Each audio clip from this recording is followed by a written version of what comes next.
You're listening to the show on WNHHLP 103.5 FM, broadcasting live from downtown New Haven. We are streaming live on TuneIn Radio and newhavenindependent.org. We're also streaming live video on Facebook Live. Just go to facebook.com/New Haven Independent, or just go to your Facebook page and look us up. NHHLP 103.5 FM. Harry, why am I broadcasting live?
long time, Right. coat check and bouncer. You got to start somewhere. Yeah, You know? and now, he's world renowned. So it's kind of funny to me because he also comes home and does a Christmas concert every year Oh, that's nice. with Ron Lawrence and a couple of other people. Ron Lawrence has also been a big sessions musician, and he's a great musician in his own right. And of course, the Mills brothers who play drums and guitar. So there's quite a few people from New Haven that have really gone on to do things in this so-called smooth jazz era. Oh, okay. And really quite good. And it's a treat when they come home and give us a show because it's so funny. Like in certain instances, I don't know about now, but a few years back, there would be one place where they would charge and you have to pay to get in, and then the next night there's the other place free. Yeah. That's always the best thing too. I mean, and again, not to take away from smooth jazz, I heard a lot of smooth jazz growing up, and kind of, people would call it elevator music, and Right. that's, for the instrumentalists, I would say. And I mean, whatever you're drawn to is cool, but there's different styles of jazz, and I'm more around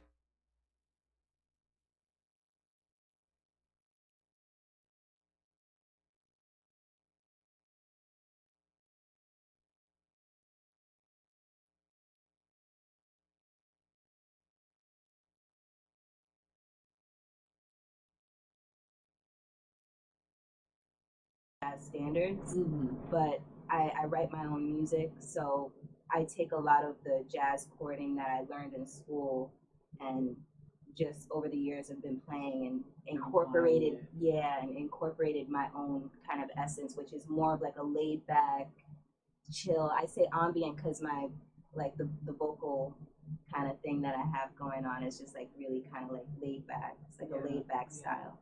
Yeah, because what you certainly played for us that Sunday was very relaxing. Thank you. Shout out to Amoy. Yeah, shout Thank out you to for having Amoy. me. And Phil Brown for suggesting Thank you, that Phil. you'd be a great guest. He's also a dope drummer too. Yeah. Really cool. Yeah. I was lucky good to sessions. get his CD. You should come down to Amoy's when he's playing live. He has good sessions. I've never been yet, and I hope to. He says that they might have some stuff going on, like a gig in the future. So yeah, I'll be around for that. Yeah, definitely check that out. But when did you know that you wanted to be a musician, and how did your parents react to that? Because I think all children at some point want to be musicians or firemen or a doctor or and they didn't say to you, oh, this is a phase. Well, my grandmother wanted me to go to Tuskegee, and she wanted me to be a lawyer. And when I was young, I had a lot of different people in my ear, family members rather, and the cacophony of that, you kind of sometimes tend to lose yourself in what it is that you really want to do. I was always singing, but I didn't realize it was the thing that I really wanted to do until I think it was like junior year of high school, junior and senior year, when I was figuring out, well, where am I going to go for, undergrad, and what is it that you really want to do as far as having longevity in that. But most importantly, what are you passionate about? What do you love to do? What do you enjoy doing? And music was that. I went to everything. I can go to school to be a lawyer. I can go to school to be a doctor, but I wouldn't be as satisfied, with investing my time, my energy, and my money into that as I would be with music. And obviously, my dad was like, who taught you this? Like, why do you want to go, where did you get this music thing from? And I told him, I mean, I got that from you, like you showed me a lot, and I just grew such a great love for music. I mean, music turns your day around, in the best way. And without that, it would be kind of scary. But I would say junior, senior year of high school before embarking on my college journey, and then getting to the University of Bridgeport, I was doing my studies within the music program with a focus in jazz performance. And that's when the jazz thing really started happening for me. Just getting involved with doing like our concerts we were doing our jazz ensembles. I was always involved in like choir, choral music. I was doing chambers in college. So just performing with the other musicians at school too, that kind of opened my appetite for jazz a little, even more. Well, it's interesting too that your dad was like, "Oh, well, I guess if you're gonna go to school, right, might as well get a degree in music. Yeah, if that's well, what you want to do." he was just like, where is this coming from? And I think like a lot of the questioning was just based on, stemmed from the concern of, well, how are you going to make a living out of this? Right. And I've watched people, just put it all on the table as far as, studying art or going to school for performance and just being very vocal about, make sure you have a backup plan. And it's like, what is it that you do outside of that? And outside of music, I love animals. So I've been working as a pet stylist for the past 7 years. Oh. So I guess that would be my quote unquote backup plan if I did have one.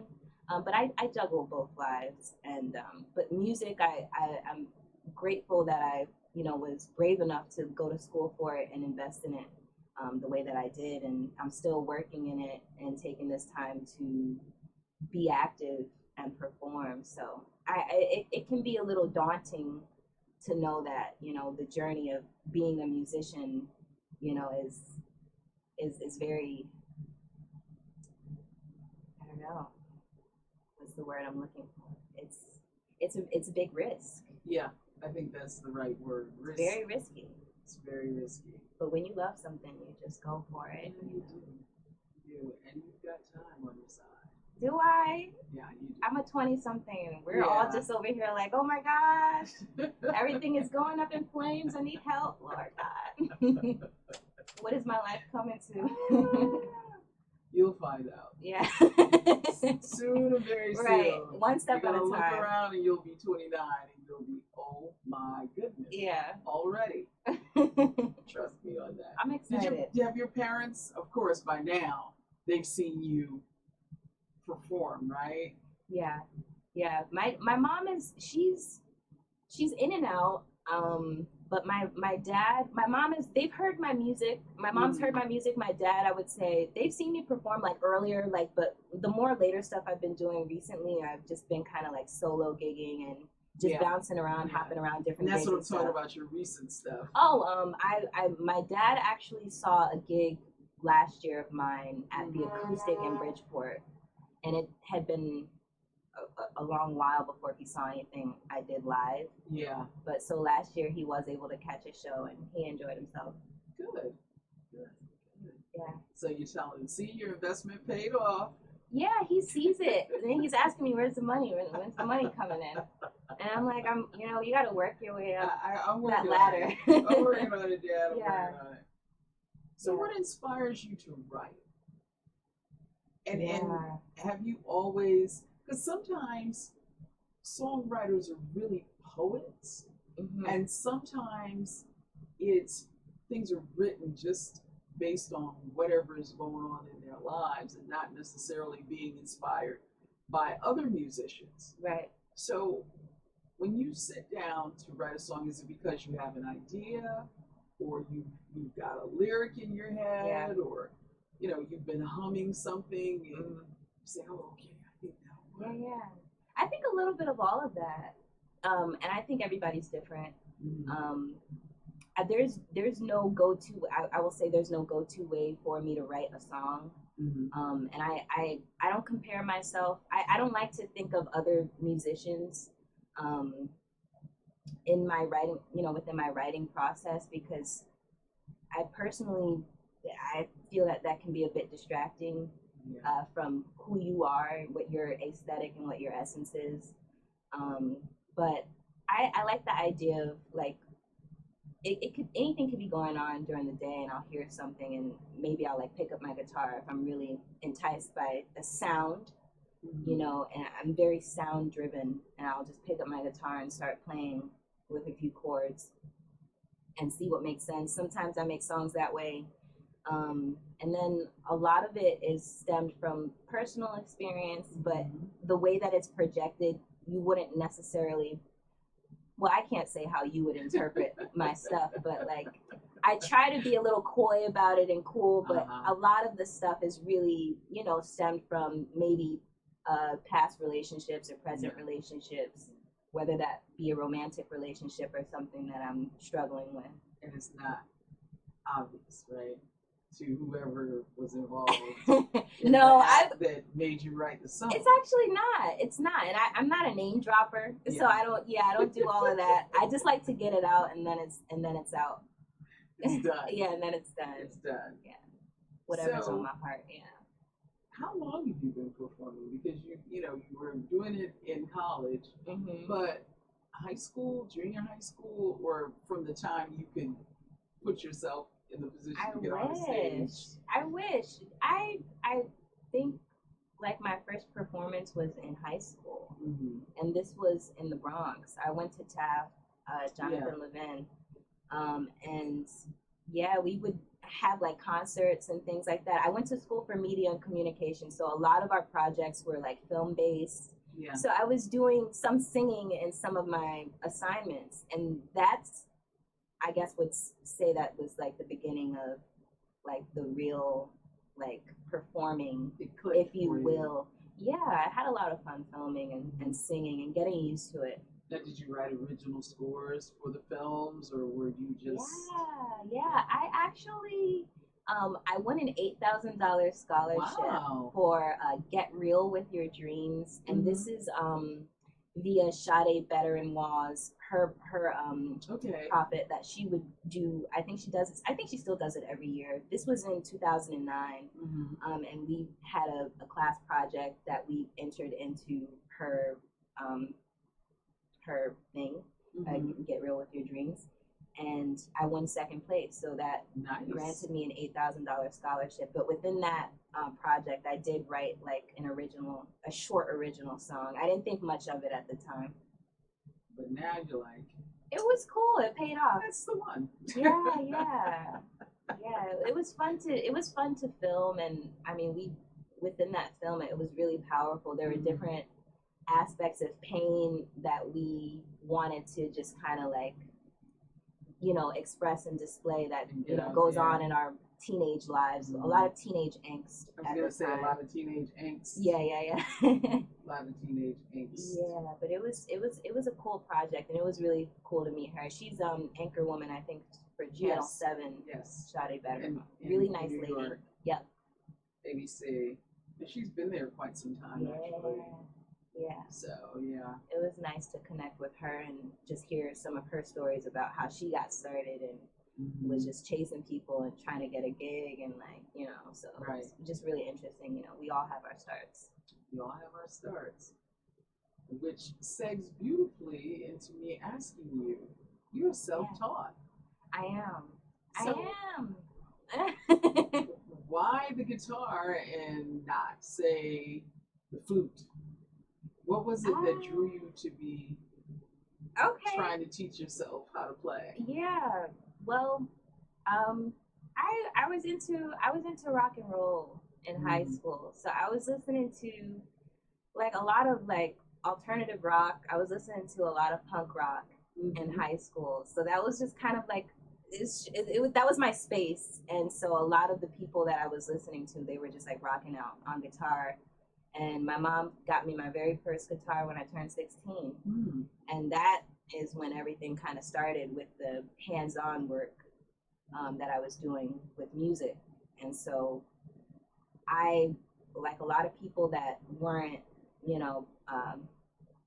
fortunate enough to have, formal training or, pay for tutors, I, just started looking up songs that I wanted to learn on YouTube, which I think around the time YouTube just kind of like started like bustling.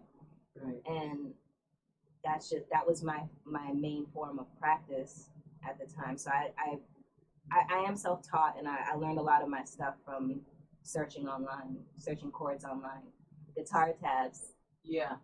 So are you quick, or does it take a little bit of time?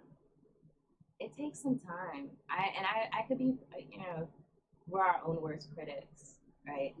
Right. That's true. I can sit here and say I'm not where I want to be, but I'm on divine time, you know. Right. And I like you that. know, as it should be. I'm not here to force the message.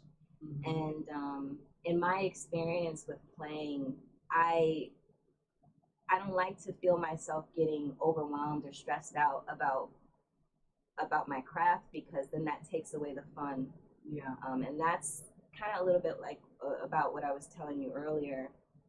Coming from a non-formal background and upbringing in music, I later went on into undergrad and studying, you know,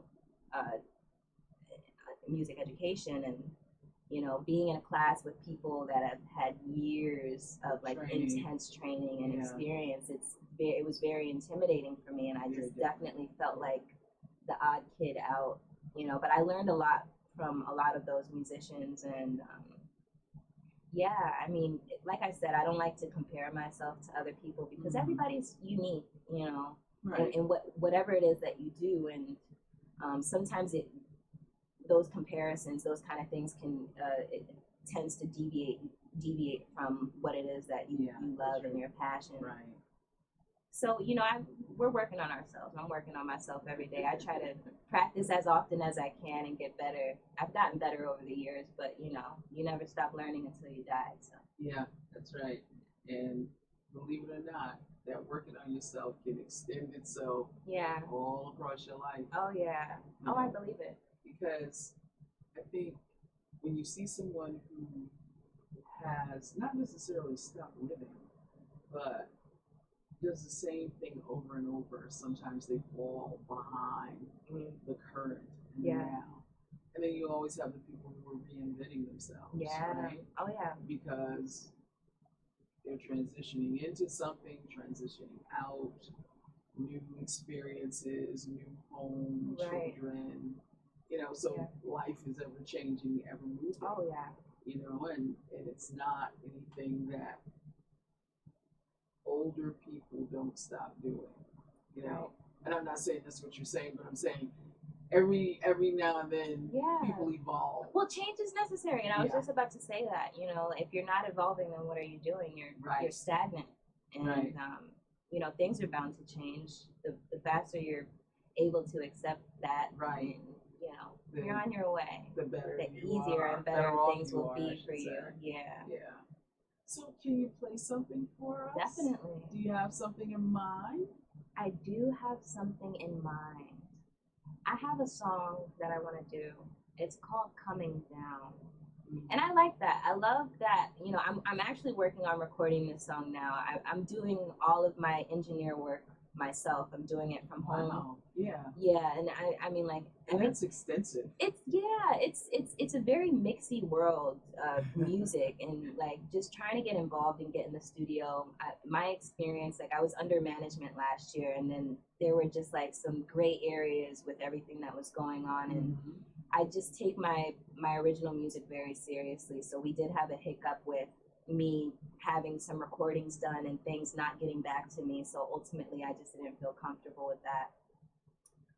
But I'm doing the work from home, and I think the music industry in a way is like male dominated when it comes to studio life.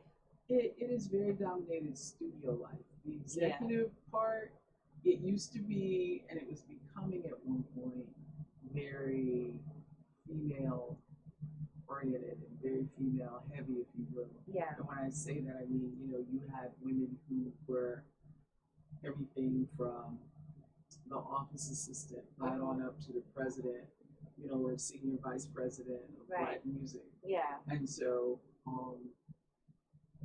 and they were pretty powerful women. And the thing I think I admired about them was the fact that they didn't sit up in their offices and let somebody bring them music, or they weren't in touch with the artists. Right. You know, they were always involved, had their hands in it. You know, they would go out to shows. They would, you know, call the artist and say, look, I heard this. I'm not crazy about that. What are you going to do? Yeah. You know? And have a part in the creative process as well. So I don't know if that has changed, but I know that the studio part, definitely there are not enough women. Yeah, yeah. I wish things were different, but I think we're growing. So hopefully there will be change in that area. But I mean, if you want something done, we're women. We just we get it done ourselves at this point in time. So yeah, I've been working on just getting a compilation of some of the songs that I've done over the years, but then some newer tunes that I have, which is my demo or EP project that is in the works. So it's taken a little more time, but I like things to be polished and I don't want to rush it. Right? Yeah, it is.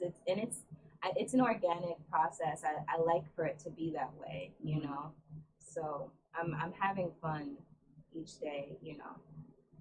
So when you write a song, as we talked about a few minutes ago, and you just said, all of this is an organic process, but do you ever write a song and then you go to perform it and you say, you know what, I'd rather have it with some scat in it, or I'd rather try it this way. Yeah. And when you get before an audience, you change it again. Yeah, that's jazz. You got it.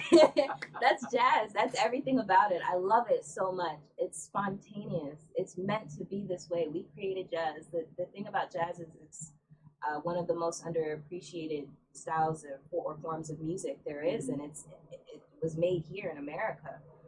But I just love that improvisational energy. You know what I mean? And it's exciting to have an idea about what you think you're gonna do.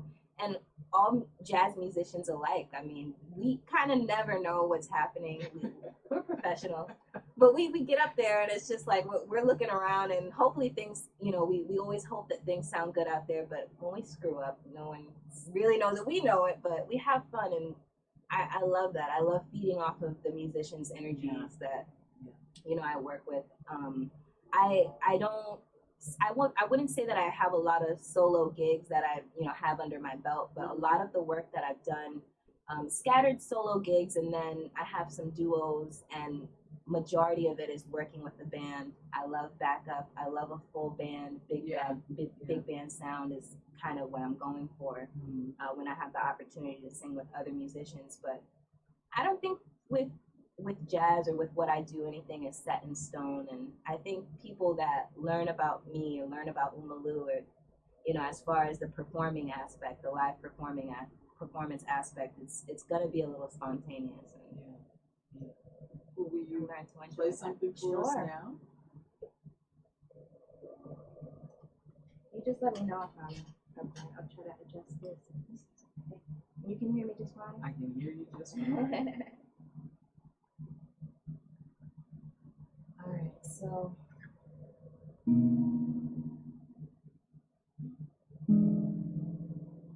they go for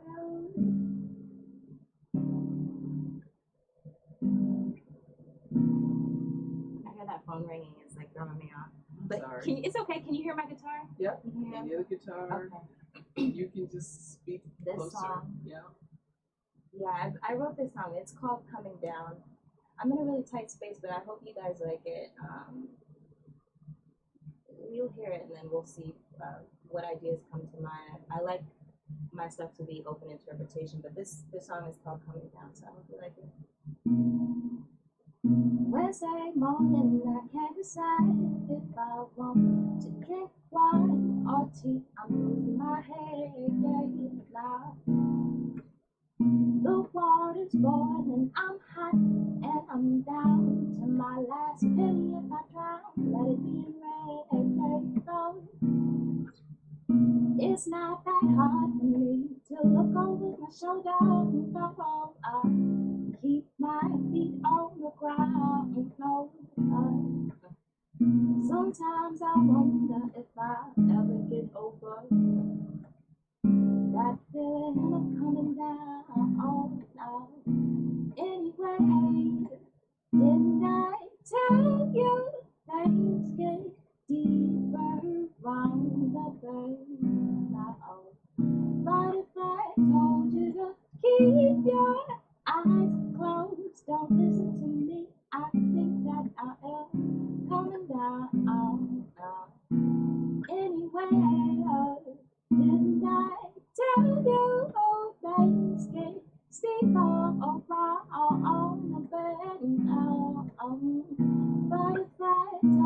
to hold your breath. Don't you listen to me? I think that I am coming down. Oh, oh, oh. Sleeping I all now. Oh, oh, oh, oh, all the pain. Oh, oh. Like oh, oh, oh. Sleeping I all now. Oh, oh, oh, oh, oh, anyway, didn't I tell you things get deeper round the bend? Uh-oh. But if I told you to keep your eyes closed, don't listen to me. I think that I am coming down. Oh, for you. Yay! That was beautiful. Thank you. Now, how old is that one? Coming down. I wrote this last fall. Okay, so it's relatively new. Relatively new, yeah. One of the songs that I have that I want to I think about like 6 or 7 songs. I might add more Mm-hmm. to the EP, but Yeah. that's one of them. Nice. Yeah. Thank you. Yeah. Thank you. Very nice. Cool. Now, are you considered what? A soprano? I actually sang second soprano Okay. when I was doing choral music at school. I would say that second soprano. I did work with an opera singer at UB, and she was, her position was to kind of get me more fixed in that aspect of singing from like stomach, because I was told growing up that I had a lot of head voice stuff going on. And I learned from her to use the power in my gut, which I have when I'm doing like a bigger sound with more instruments with the live band. Yeah, use that diaphragm. Yeah. Oh yeah. Use that diaphragm, because that's really important. It is. Everything. Breathing and just, she showed me a lot of things. Like I said, I had a very informal learning experience with singing vocally and playing. So I'm still learning, but it's really exciting. You're listening to the show on WNHHLP 103.5 FM, broadcasting live from downtown New Haven. We are streaming live on TuneIn Radio and NewHavenIndependent.org. We are also streaming live video on Facebook Live. Just go to facebook.com/NewHavenIndependent, or just go to your own Facebook page and look us up. And in the studio, I have Uma Lou. She is a UB grad, Hello. Bronx born, and can we call you Congolese American? Sure. Let's get the American. We're all African, yeah. Yes. I think we we are. really are. Yeah. We really are. We are. And I'm so happy that you decided to come in and perform a little bit for us today. I'm glad that you invited me. I met you at the luncheon at Amoy's, the women's luncheon. I had no idea what was going on. She told me, "Can you sing tomorrow?" I think, was it held on a Sunday? It was either a Sunday. It was a Sunday. And the night prior, I've been dropping by at the ninth note. Okay. Not the ninth note. They used to have a ninth note in Stanford, which is actually where I started doing live performances. Are you talking about Cafe 9? I am talking about Cafe 9, but there used to be a ninth note in Stanford on Bank Street, but they got rid of it. But Cafe 9, since I've been here, I've been living in New Haven. It's been about 4 months now. Okay. And I've just been told, go to Cafe 9. You're gonna love Cafe 9. It's for you. Or check out the Owl Shop, which is a really cool spot. They do live jazz every Wednesday. Yes, very familiar. Yeah, but Cafe 9, they do their jazz jam session from 4 to 7. And I've been spotty with popping up every, other Saturday or so and jumping on, and people are really in love. And after that, I would go walk over to Amoy's, which is a really, really dope Cajun Creole, eatery. It's a really lovely, lovely, intimate space. So anybody that's in the area, definitely try to stop by Amoy's. You're gonna love the food. But they also do live jazz on Saturdays. So like the night that I actually happened to walk in, I met a really cool dude named Gabe Jazzo, who's a guitarist as well. And we look forward to doing more work in the future. Great. But that's just kind of how it is. You just follow that improv, style of living. I just like to walk up to, musicians and ask them if I can sing. And, majority of the time they let me on, and then they're blown away, and it's like, okay, can you come back? Yeah. And Amoy, she actually heard me singing in back, but I had left before she can come out and greet me. And then when I popped up another Saturday, she was like, we got to get you back in here. And I sang. And it's such a cool space. And then the night before I met you, she was like, well, there's an event going on here tomorrow. Can you come and sing? And I was like, oh my gosh. Yeah, it added a real touch of class to the event. Thank you.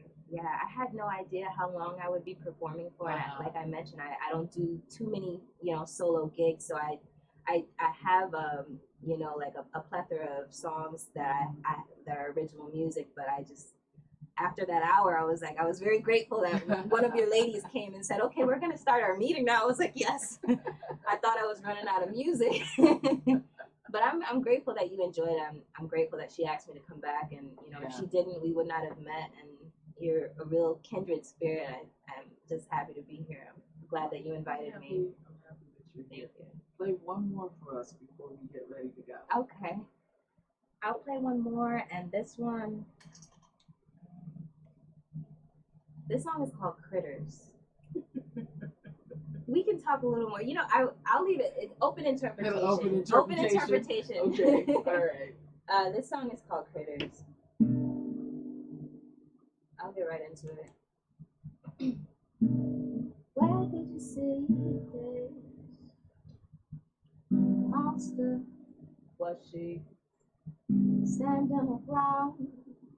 I'm looking inside my head for some kind of answer. Leave my heart on the ground so you could step on me instead. I don't know why I know you come back to hear me cry, then you bleed me dry. Just know I am watching your moves from the shower, alone in the water, and these roaches, they stare back at me. All alone in this water, and these roaches, they stare now back at me. Oh,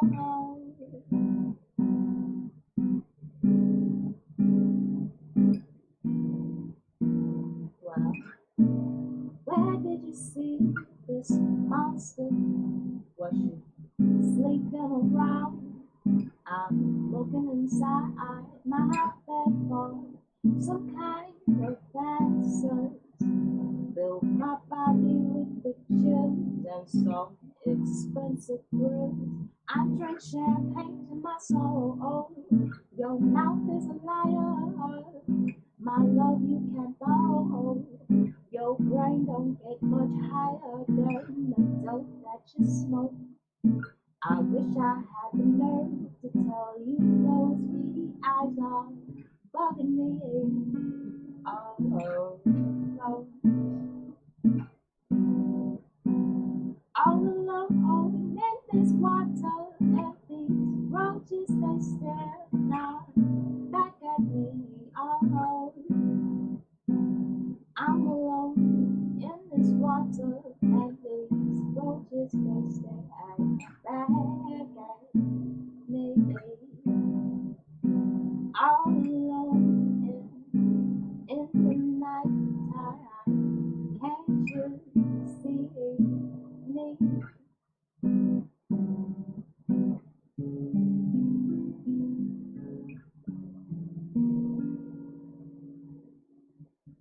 Wow. Umalu, ladies and gentlemen. Thank Right you. here on the show, performing original music. She is a singer, songwriter, and song stylist. Is that safe to say? Song stylist, I think that's cool. Is that good? We'll coin that. You coined that. Okay. Yeah. I don't know if I'm the first to say it, but Song stylist. song stylist. It's free It's definitely, yeah, it's definitely you. Thank you. It's definitely you. Thank you so much Thank you for having for me. being patient with me and getting Absolutely. here and Absolutely. performing and talking about yourself. Thank you. So where's the next gig? The next gig, right now, I'm letting everyone know if you want to pop into Cafe 9 on Saturday. I'll be there this Saturday, 4 to 7. I'll probably show up around like 5-ish, 6. Okay. But I'm still being made aware of anything that's ongoing. So you can follow me on Facebook. I'm Umalu on Facebook. I will have a link for Umalu Music coming up as I'm gearing to, release my original stuff through my EP. But you can also follow me on Instagram, which is UMA _Thurman.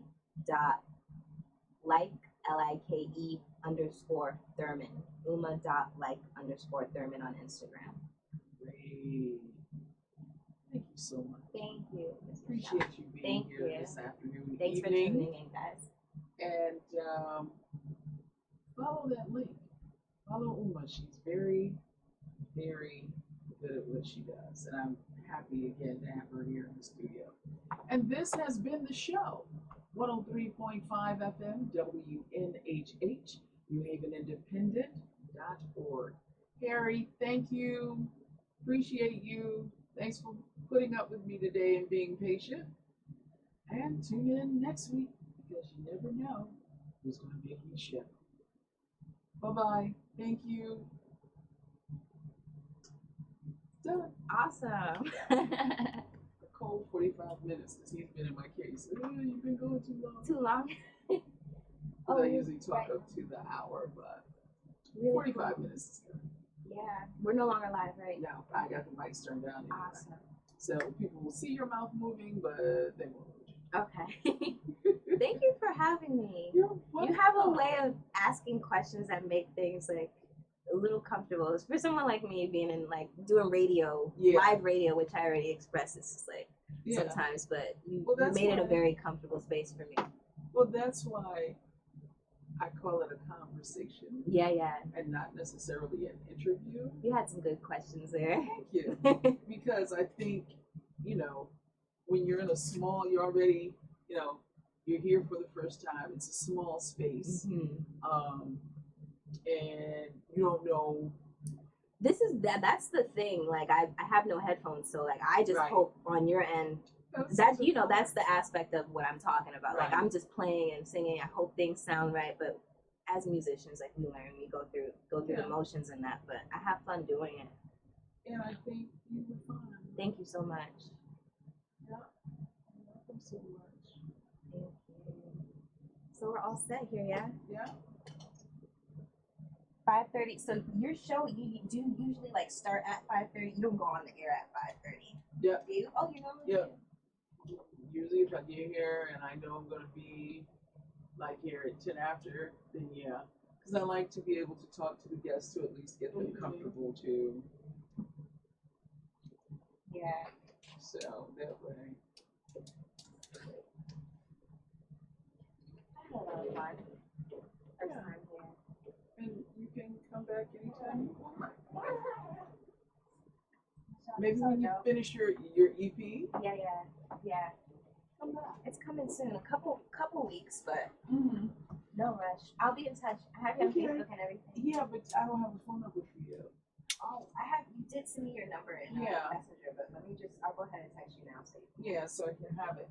And don't forget Arts and Ideas Festival. Oh, I just saw them setting up at the on the Green.